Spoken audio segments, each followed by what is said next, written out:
పటాన్ చెరువులోని తెలంగాణ రాష్ట్ర ఆటో యూనియన్ల జేఏసీ రాష్ట్ర కార్యాలయంలో ఆటో సమస్యలపై సమావేశం నిర్వహించారు. ఈ సందర్భంగా జేఏసీ రాష్ట్ర ఉపాధ్యక్షులు ఎస్కే దస్తగిరి మాట్లాడుతూ ఒక డ్రైవర్ ప్రాణం కాపాడేందుకు మరో డ్రైవర్ ప్రాణం తీసేలా నిర్ణయాలు ఉండకూడదన్నారు. జిల్లా ఆటో సమస్య పరిష్కారానికి మరో మార్గం లేదా అని ప్రశ్నించారు. ఆటో యూనియన్ సంఘాలతో చర్చించి అందరికీ న్యాయం జరిగేలా సమస్యకు పరిష్కారం చూపాలని కోరారు. సంగారెడ్డి, రంగారెడ్డి, మెదక్, మేడ్చల్ జిల్లాల నుంచి అత్యవసర వైద్యం కోసం హైదరాబాద్లోని అపోలో, గాంధీ, నిమ్స్ వంటి ఆసుపత్రులకు రోగులను తరలించాల్సి వస్తుందన్నారు. సమయానికి బస్సులు, అంబులెన్స్లు అందుబాటులో లేని సందర్భాల్లో అత్యవసరంగా ఆటోలే రోగులను ఆసుపత్రులకు తీసుకువెళ్లి ప్రాణాలు కాపాడుతున్నాయని తెలిపారు. బాగా దౌర్జన్యం అది. ఒక డ్రైవర్ ని న్యాయం చేయడానికి ఇంకో డ్రైవర్ అన్యాయం అవుతుంది. అలా ఇంకోటి అంటే దీని గురించి ముందు నుంచి కూడా డిస్టిక్ ఆటోలు చెప్తూనే ఉన్నాం. మేము అందరం కలిసి JAC all parties all meeting పెట్టి మేము కూడా ఇక్కడ డిస్టిక్ పటంచూరు కానీ, జైరాబాద్ కానీ, మెదక్ కానీ అన్ని కాన్స్టిట్యూన్సీలు అందరూ ఒకటి మద్దతు ఏం చెప్పారంటే ఆటో హైదరాబాద్ గురించి అందరూ సపోర్ట్ చేస్తున్నాం, మేము కూడా సపోర్ట్ చేస్తున్నాం. అంటే మన నిరాహార దీక్షకు వచ్చినాం, టీఆర్ఎస్ వాళ్ళు పిలిచి వచ్చినాం, బీఆర్ఎస్ వాళ్ళు పిలిచి వచ్చినాం, ఆల్ పార్టీస్ కి సపోర్ట్ చేసినాం. సపోర్ట్ చేయడానికి కారణం ఏముందంటే అందరం రెండు కన్నులాగా ఉంటాం. హైదరాబాద్ డిస్టిక్ కాబట్టి అందరం మంచిగా ఉండాలి చేసినాం కాబట్టి చేసినాం. దానికి ఇప్పుడు అన్యాయం జరుగుతుంది. ఈ అన్యాయం పొన్నం ప్రభాకర్ గారు, మినిస్టర్ గారు కానీ, సీఎం గారు రేవంత్ రెడ్డి గారు కానీ మంచి పనులు చేస్తున్నారు. మాకు కూడా ఏదైనా సపోర్ట్ చేస్తారని ఒక ఆశ ఉంటుంది.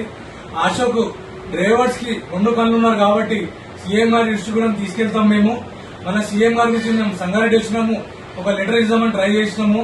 సార్ మాకు టైం ఇవ్వలేరు. అంటే అక్కడ మేము జగ్గారెడ్డి గారి త్రూ వెళ్దామంటే అక్కడ మా మదన్న ప్రెసిడెంట్ గారు చెప్పారు. అక్కడ కాన్స్టిట్యూన్సీకి చెప్తే ఆ టైంకి 3 రోజుల ముందు లిస్ట్ అవుట్ అయిపోయింది. మా తన ఇప్పుడు లిస్ట్ లో మేము పెట్టడానికి అవకాశం లేదు. మేము మళ్ళా 17 తర్వాత మళ్ళీ మీరు ఎప్పుడు వచ్చినా తీసుకుంటామని చెప్పారు. సరే ఈ రోజు నిన్న డిక్లరేషన్ చేసి మేము సంతోషంగా ప్రకటిస్తున్నాము. ఒకటే డిస్టిక్ ఆటో అనేది తీసేసి మా దగ్గర డిస్టిక్ ఆటోలకు ఏదైనా ఒక న్యాయం చేయండి. వాళ్ళకు హైదరాబాద్ డిస్టిక్ ఆటోలు రెండు కాబట్టి వాళ్ళకి న్యాయం చేయాలి. హైదరాబాద్ ఆటోలు అంటే హైదరాబాద్ ఎన్ని ఉంటాయి? 30% ఆటోలు ఉంటాయి. అందులో ఎన్ని కాన్సెసీలు ఉన్నాయి? ఎన్ని కాన్సెసీ మీకు లాభం జరుగుతుంది? అందులో ఉన్న కాన్సెసీలో ఓన్లీ బీజేపీ, ఎంఐఎంఏ ఓటు వేయడానికి ఉంటుంది. డిస్టిక్ ఆటోలు అనేది టీఆర్ఎస్, బీఆర్ఎస్, కాంగ్రెస్ కి ఓట్లు పడే కాన్సెసీలు. అక్కడ ఎంఐఎం, బీజేపీ ఏమి ఉండదు. మేము పార్టీకి వ్యతిరేకంగా కాదు, కాకపోతే బాధతో చెప్తున్నాం. మేము బాధ ఏంటంటే ఇటుకెళ్ళి ఇవ్వాలంటే హైదరాబాద్ నిమ్స్ హాస్పిటల్, నీలాఫాల్ హాస్పిటల్, పటంచూరు గాని, సంగారెడ్డి గాని, జైరాబాద్ గాని ఆటోలు మాత్రం హాస్పిటల్కి వెళ్ళాలి.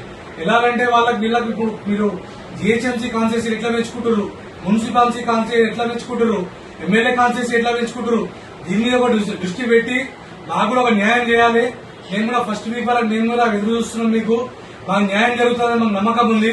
మా జేఏసీ నాయకుడు రవీణ కూడా ప్రెసిడెంట్ సాబ్ నిన్న పోయిన మీటింగ్ అయిపోతే ఆయన లెటర్ చూడలేడు కాబట్టి ఆయన కూడా సైన్ చేయలేడు. దానికి మేము కూడా జేఏసీ నాయకులు చాలా మంది ఉన్నాము. నాన్ పొలిటికల్ జేఏసీ కాబట్టి మేము కూడా మా డిస్టిక్ లీడర్స్ ఉన్నారు, ప్రెసిడెంట్స్ ఉన్నారు, వైస్ ప్రెసిడెంట్ ఉన్నారు. మేము జనరల్ సెక్రటరీ అందరితో సలహా తీసుకొని మేము ముందుకు పోతామని అన్న చెప్పారు. దాని ప్రకారం మేము కూడా పటంచూరు కాన్స్టిట్యూన్సీకి ఒక 4000 నుంచి 5000 ఆటోలు ఉంటాయి. ఇక డిస్టిక్ నుంచి ఎన్ని ఆటోలు ఉంటాయో మీకైతే తెలుసు సార్, నేను చెప్పే అవసరం లేదు. మన ఎలక్షన్ లో కూడా మీరు చూసి ఆటోలు ఎంత ప్రయత్నం చేసి ఏం వర్క్ చేస్తారని మీకు తెలుసు.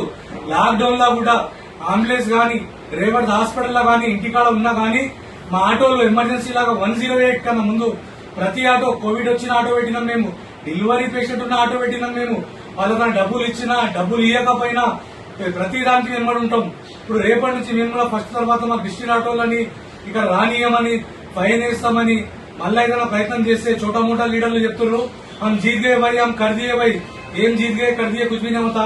2-4 लीडर कैसे करे तो क्या होता बोले तो ऑटो ड्राइवर्स के घर रोड पे आ जाते, उन लोग करके जीने वाले रहते. घर ऑटो चलाया तो चलो जीता उन्हों, सो ईएमआई नहीं बन सक रहा उन्हों, किराया का घर नहीं बन सक रहा उन्हों. संक्षेम हम वोट देते बोले देखिए फर्स्ट वीक में. और ऑटो लगा के ऑटो हर घर को ड्राइवर को ऑटो देते बोल के बोले. वो ड्राइवर तो हमारे जीएचएमसी लिमिट में जितने ऑटो आए एक ऑटो नहीं आया.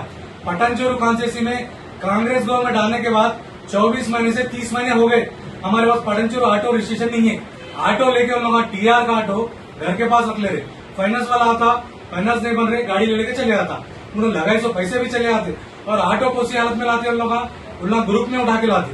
और घर में रहे तो मंगलसूत्र, पैर के चाइना वो रख के गाड़ियां बनाते. ये जो गवर्नमेंट को है ना, जो भी बदवा लगेंगी, अगर इनको इंसाफ नहीं करेंगे, ये बदवा गवर्नमेंट को लगती.